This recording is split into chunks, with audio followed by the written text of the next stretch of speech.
ಅವ್ರಿಗೆ ಶುಭ ಹಾರೈಸ್ತಾ ಇದ್ದಾರೆ. ಭಗವಂತ ಅವ್ರಿಗೆ ಒಳ್ಳೇದ್ ಮಾಡ್ಲಿ ಅಂತೇಳಿ ರಾಜೀವ್ ಗೌಡ್ರಿಗೆ ವಿಶ್ ಮಾಡ್ತಾ ಇದ್ವಿ. ಸಮಾಜ ಸೇವಕರಾದ ರಾಜೀವ್ ಗೌಡ್ರಿಗೆ 44ನೇ ಹುಟ್ಟುಹಬ್ಬ ಆಚರಣೆ ಸಮಾರಂಭ ಸರಳವಾಗಿ ಮಾಡಬೇಕು ಅಂತೇಳಿ ಅಭಿಮಾನಿಗಳು ಒಳರೋಗಿಗಳಿಗೆ ಹಣ್ಣು ಹಂಪಲ ಕೊಡೋ ಮುಖಾಂತರ ಶುಭ ಕೋರಿದ್ದೀವಿ. 2023ನೇ ಅಭ್ಯರ್ಥಿಯಾದ ರಾಜೀವ್ ಗೌಡ ಅವರ ಹುಟ್ಟುಹಬ್ಬವನ್ನು ನಮ್ಮ ಸಾರ್ವಜನಿಕ ಆಸ್ಪತ್ರೆಯಲ್ಲಿ ಸರಳವಾಗಿ ಆಚರಿಸಲು ಎಲ್ಲ ನಮ್ಮ ಮುಖಂಡರು ಬಂದಿರ್ತಾರೆ, ಎಲ್ಲ ಶುಭ ಕೋರಿರ್ತಾರೆ. ವಿಧಾನಸಭಾ ಕ್ಷೇತ್ರದ ಮುಖಂಡರಾದಂಥ ಮಾನ್ಯ ರಾಜೀವ್ ಗೌಡರ ಇವತ್ತು ದಿವಸ ಹುಟ್ಟುಹಬ್ಬ. ಹಾಗಾಗಿ ಇವತ್ತಿನ ದಿವಸ ನಮ್ಮ ಆಸ್ಪತ್ರೆಯಲ್ಲಿ ರೋಗಿಗಳಿಗೆ ಹಣ್ಣು ಹಂಪಲನ್ನು ಕೊಟ್ಟು ಎಲ್ಲ ಮುಖಂಡರನ್ನ ಕಾರ್ಯಕರ್ತರನ್ನ ಕರೆಸ್ಕೊಂಡು ಈ ಕಾರ್ಯಕ್ರಮವನ್ನು ಯಶಸ್ಸು ಮಾಡಲಿಕ್ಕೆ ಅನುವು ಮಾಡಿದ್ದಾರೆ. ಮಳ್ಳಿ ಅವರು ಪತ್ನಿ ಸಹನಾ ರಾಜೀವ್ ಗೌಡ್ರಿಗೂ ಅವ್ರ ಮಕ್ಕಳಿಗೂ ಒಳ್ಳೇದಾಗಲಿ ಅಂತ ಈ ಸಂದರ್ಭದಲ್ಲಿ ನಾನು ಹೇಳಕ್ಕೆ ಇಷ್ಟಪಡ್ತೀನಿ. ನಲ್ಲಿ ಏನು ಈ ಕಾರ್ಯಕ್ರಮ ಹಮ್ಮಿಕೊಂಡಿದ್ದೀವಿ, ಇದ್ರ ಸಲುವಾಗಿ ನಾನು ಸಮಸ್ತ ಜನರ ಪರವಾಗಿ ಹಾಗೂ ವಿಶೇಷವಾಗಿ ನಮ್ಮ ರಂಜಾನ್ ಹಬ್ಬದ ಆಚರಣೆ ಏನು ನಡೀತಾ ಇದೆ ಅದರ ಗುರಿ ಇಟ್ಕೊಂಡು ನಮ್ಮ ಮುಸ್ಲಿಂ ಬಾಂಧವರ ಜನರ ಪರವಾಗಿ ರಾಜೀವ್ ಗೌಡರ 44ನೇ ಹುಟ್ಟದ ದಿನಾಚರಣೆ ಶುಭಾಶಯಗಳೇ ಹೇಳ್ತೀನಿ.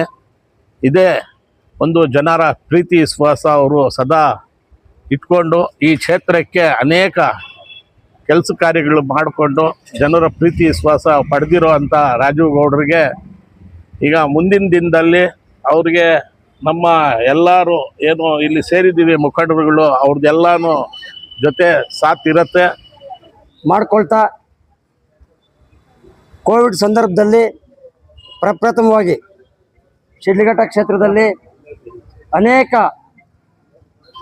ಒಂದು ಬಡವರ ಕಾರ್ಯಕ್ರಮ, ಆಸ್ಪತ್ರೆಯಲ್ಲಿ ಹಣ್ಣು ಕೊಡ್ತಕ್ಕಂಥದ್ದು, ಮತ್ತು ಹಂಪಲು ಕೊಡ್ತಕ್ಕಂಥದ್ದು, ಬ್ರೆಡ್ಡು ಹಾಲು ವಿತರಣೆ ಮಾಡ್ತಕ್ಕಂಥದ್ದು ಆ ಕಾಲದಿಂದ ಸುಮಾರು 8 ವರ್ಷಗಳಿಂದ ಸತತವಾಗಿ ನಮ್ಮ ನಾಯಕರು ಮಾಡ್ಕೊಂಡು ಬರ್ತಾಯಿದ್ದಾರೆ. ಅವ್ರ ಬಗ್ಗೆ ಹೆಚ್ಚಿಗೆ ಏನು ಹೇಳೋಷ್ಟಿಲ್ಲ. ಈಗಾಗಲೇ ಇಡೀ ಶಿಡ್ಲಘಟ್ಟ ಕ್ಷೇತ್ರದಲ್ಲಿ ಅವರು ಯಾವುದೇ ಒಂದು ಧಾರ್ಮಿಕ ಕಾರ್ಯಕ್ರಮಗಳಾಗ್ಬೋದು, ಮಂದಿರಗಳಾಗ್ಬೋದು, ಮಸೀದಿಗಳಾಗ್ಬೋದು, ಸುಮಾರು 10 ಆಂಬುಲೆನ್ಸ್ ಮುಖಾಂತರ ಸತತವಾಗಿ ಶಿಡ್ಲಘಟ್ಟ ಕ್ಷೇತ್ರದಲ್ಲಿ ಅವ್ರದ್ದೇ ಆದಂಥ ಒಂದು ಛಾಪನ್ನು ಮೂಡಿಸಿ ಅವ್ರ ಸೇವೆಯನ್ನು ನಿರಂತರವಾಗಿ ಮಾಡ್ಕೊಂಡು ಬರ್ತಾಯಿದ್ದಾರೆ. ಅದೇ ರೀತಿ ಇವತ್ತು ಅವರು 44ನೇ ವರ್ಷದ ಒಂದು ಹುಟ್ಟುಹಬ್ಬ ಆಚರಣೆಯನ್ನು ಇಡೀ ಶಿಡ್ಲಘಟ್ಟಾದ್ಯಂತ ತಾಲೂಕಿನಾದ್ಯಂತ ಸರಳವಾಗಿ ಮಾಡಬೇಕಂತೇಳಿ ಅವರು ಒಂದು ಸೂಚನೆ ಕೊಟ್ಟಾಗ ಈ ದಿನ ಸರ್ಕಾರಿ ಸಾರ್ವಜನಿಕರ ಆಸ್ಪತ್ರೆಯಲ್ಲಿ ಸುಮಾರು ನಾವು ನಮ್ಮ ಕಾಂಗ್ರೆಸ್ ಎಲ್ಲ